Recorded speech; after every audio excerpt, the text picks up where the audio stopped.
A protective order can work, but we always encourage other safety measures to help. First at 6 o'clock, we look at two recent cases where protective orders ended in murders. Good evening. Thanks for joining us. I'm Lori Fulbright. And I'm Craig Day. Sometimes protective orders are the only option victims have left. News on 6's Amy Slanchik found that out. While they can work, they can also trigger more violence. Amy? Craig and Lori, experts say once someone files a protective order, it's so important to then take safety measures and do your best to document any violations of that order so you can turn that information over to police.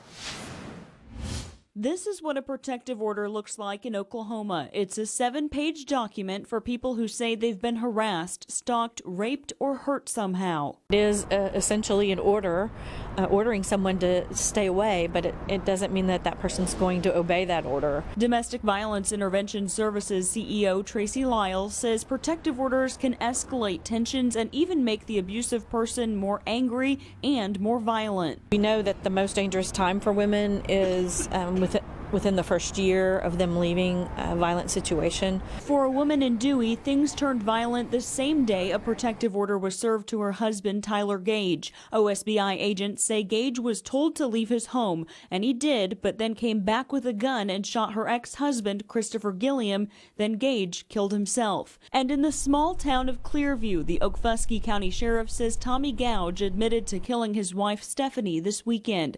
Court records show she filed a protective order against him 5 weeks ago, then asked a judge to dismiss it in late January. Lyle says protective orders can and do work, but she encourages victims to take extra steps for their safety. Oftentimes there are other safety measures that are put in place, like relocation or moving out of state or moving to a different city or just going somewhere where that abusive person doesn't know that you are.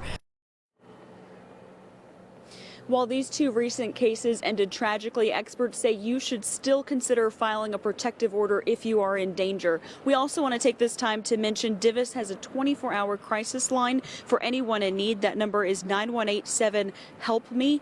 That's 743-5763. Live in Tulsa, Amy Slanchik, Oklahoma's Own, News on 6.